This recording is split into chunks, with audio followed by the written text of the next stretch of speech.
Assalamualaikum semuanya, selamat datang di channel Obrolan Fighter. Menyambung pembahasan sebelumnya tentang pertarungan Dustin Poirier dengan Charles Oliveira, yang mana fokusnya adalah permainan atau manipulasi Dustin Poirier dalam hal berat badan, yang mana Dustin hanya sesuai limit berat badan kelas lightweight hanya saat sesi weigh-in, di mana itu adalah berat terendah dalam keseharian Dustin Poirier. Maka sebelum dan sesudah sesi penimbangan, berat badan Dustin jauh melampaui berat limit kelas lightweight. Pas di weigh-in 154,5 pound alias 70 kg. Setelah itu bisa 170 pound alias 77 kg hingga 180 pound alias 81 kg. Berarti selisih 11 kg. Nah, yang jadi pertanyaan adalah kok bisa cepet banget naik dari 70 kg jadi 81 kg alias naik 11 kg. Masa iya cuma dalam sehari berat bisa naik 11 kg? Buat yang pernah ngerasain diet, entah itu defisit kalori atau diet apapun itu, pasti kesel dan terkejut. Masa iya dalam sehari bisa naik 11 kg? Atau buat yang pengen naikin berat badan, naik 1 kg aja susah banget, padahal udah makan banyak banget. Bahkan ada temen gue yang ikut latihan Muay Thai, katanya buat naikin berat badan. Nah, bingung kan? Masa olahraga bikin naikin berat badan? Nanti gue bahas di sesi lain ya. Sekarang kita fokus soal naik dan turun 9 kg dalam waktu singkat. Jadi kita pahami dulu di dalam tubuh kita itu ada apa aja yang bisa dikeluarkan, tentu selain kotoran lah ya. Dan gak mungkin juga ya yang dikeluarin itu adalah tulang, organ tubuh, apalagi otak. Wah gila itu mah. Jadi yang bisa dikeluarkan dalam tubuh kita itu adalah kandungan air, kandungan lemak, dan massa otot. Nah ketiganya ini bisa dipangkas beratnya. Nah di antara ketiga unsur ini cuma kandungan air yang paling cepat dikurangin. Nah air dalam tubuh bisa dikurangi dengan cara mengurangi konsumsi garam dalam tubuh. Garam itu rumus kimianya NaCl. Na-nya itu natrium, Cl-nya itu klorida. Nah natrium itu sifatnya mengikat air. Ya gampangnya kayak cara kerjanya spons, pampers atau pembalut yang bisa menyerap air dalam jumlah banyak. Nah kalau ngomongin soal garam, sebenarnya bukan cuma soal ngurusin berat badan, tapi lebih ke hal yang berbahaya pada tubuh kita, yang mana garam itu ada kaitannya dengan stroke, diabetes, dan serangan jantung. Loh kok bisa?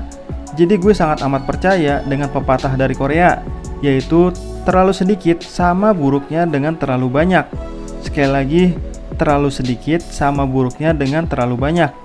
Terlalu banyak konsumsi garam nggak bagus buat kesehatan. Terlalu sedikit juga nggak bagus buat kesehatan. Terlalu banyak konsumsi garam misalnya bikin air makin banyak di peredaran darah. Contoh gampangnya selang air. Kalau sumber airnya kencang, pasti selangnya makin gemuk. Nah kalau makin banyak garam di dalam selang, maka tekanan airnya makin tinggi, alias tekanan darahnya tinggi, alias darah tinggi. Jadi makin banyak kandungan garam di tubuh, lama-lama jadi tekanan darah tinggi. Nah kalau diperparah dengan gaya hidup atau pola makan yang kacau, misalnya kadar gulanya tinggi atau lemaknya banyak, itu ibarat selang diisi air dengan tekanan tinggi plus air yang keruh dan sedikit ada gumpalan. Nah dalam jangka panjang maka dinding pembuluh darahnya rusak dan nempel tuh plak yang memperburuk keadaan. Maka dalam jangka panjang maka pembuluh darahnya makin sempit. Nah lama-lama jadi mampet. Kebayang nggak kalau tekanan air di selang kenceng tapi ternyata selangnya mampet? Kalau misalnya mampet di kaki terus ada diabetes plus luka, kakinya bisa bolong-bolong. Kalau mampetnya di otak bisa stroke. Kalau mampetnya di jantung bisa kena serangan jantung. Tapi kalau kita itu mengonsumsi garam atau natriumnya berlebihan. Tapi bukan berarti garam itu buruk loh ya. Manusia itu justru wajib makan garam. Yang nggak boleh itu kalau berlebihan dalam jangka panjang. Nah untuk orang Indonesia, anjuran garam yang dikonsumsi perharinya itu 5 gram sehari alias 2 gram sodium alias 1 sendok teh. Sekali lagi, kita hanya boleh mengonsumsi garam dalam sehari hanya 1 sendok teh. Itu kalau mau sehat terus sampai tua ya. Nah masalahnya 80% orang Indonesia itu kalau makan itu melebihi anjuran tadi. Ya wajar aja. Dalam 1 mie instan itu sudah mengandung 1 sendok teh natrium. Otomatis nggak mungkin kan dalam sehari cuma makan 1 mie instan, pasti makan yang gurih-gurih lainnya. Karena kandungan natrium bukan cuma di dalam garam, tapi ada di junk food, di cemilan-cemilan atau makanan yang gurih-gurih, atau di dalam kecap saus, dan bahkan di dalam sambal pun mengandung natrium yang kalau diakumulasi ujung-ujungnya melebihi batas anjuran tadi, alias kalau dihitung-hitung dalam sehari bisa 1 hingga 5 sendok teh sodium. Nah, di Indonesia 1 dari 3 orang terkena tekanan darah tinggi. Tapi sayangnya kebanyakan orang yang darah tinggi nggak tahu kalau dirinya itu darah tinggi. Nah, orang yang punya darah tinggi ini justru mayoritas nggak konsumsi makanan yang mengandung potasium atau kalium yang berfungsi untuk menurunkan tekanan darah, karena fungsinya itu untuk netralisir natrium tadi. Nah, manusia itu sebenarnya butuh banget garam, tapi cuma 1 sendok teh dalam sehari. Nah, diet garam itu alias diet mayo itu, yang mana diet mayo ini diet yang diterapkan para fighter yang mau menurunkan berat badannya dalam 1 atau 2 minggu. Jadi dalam aturan diet mayo itu, kita tidak boleh mengkonsumsi makanan yang mengandung natrium dalam 12 hingga 14 hari. Buat teman-teman yang nyobain ini, pasti dalam jangka 3 hingga 6 hari, pasti ngerasa badannya lebih enteng, lebih semangat dalam hidup, lebih seger, dan beban pikiran akan berkurang karena kandungan natrium dalam tubuhnya mulai normal dan mungkin akan bersih dalam 14 hari itu.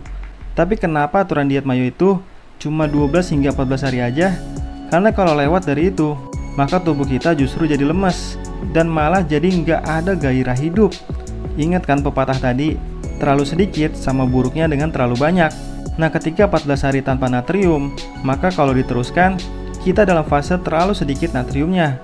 Jadi udah tahu kan efeknya kalau terlalu banyak dan terlalu sedikit natriumnya. Biasanya kalau lagi diet mayo itu, kita akan lebih sering buang air kecil atau bahkan buang air besar, karena lancar aja gitu dalam tubuh kita.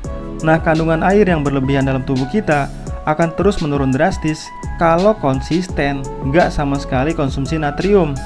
Nah, setelah diet mayo terus ternyata belum memenuhi limit timbangan, maka ada sesi penyiksaan bagi para fighter, yang mana kandungan air yang sebenarnya dalam tubuh itu udah sedikit dikuras lagi dengan cara berendam air hangat. Nah, beratnya jadi fighter itu, dia harus berendam di air hangat yang mendekati panas supaya kandungan air dalam tubuh terus berkurang.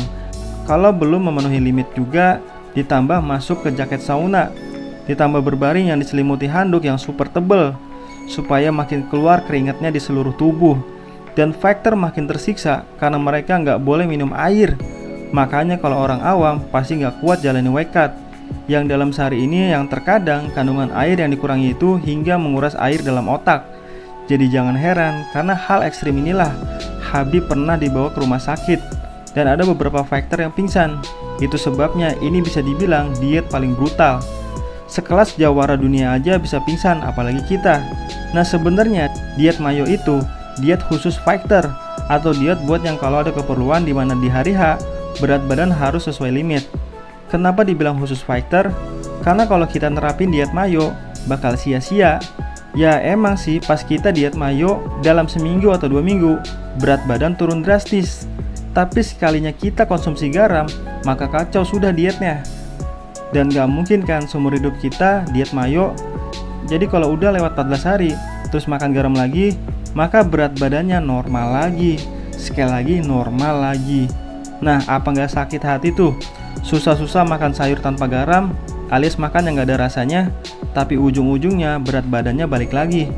Itu semua karena diet mayo atau diet garam itu cuma ngurangin kadar air, sedangkan kandungan lemaknya nggak berkurang sama sekali. Sekali lagi, nggak berkurang sama sekali.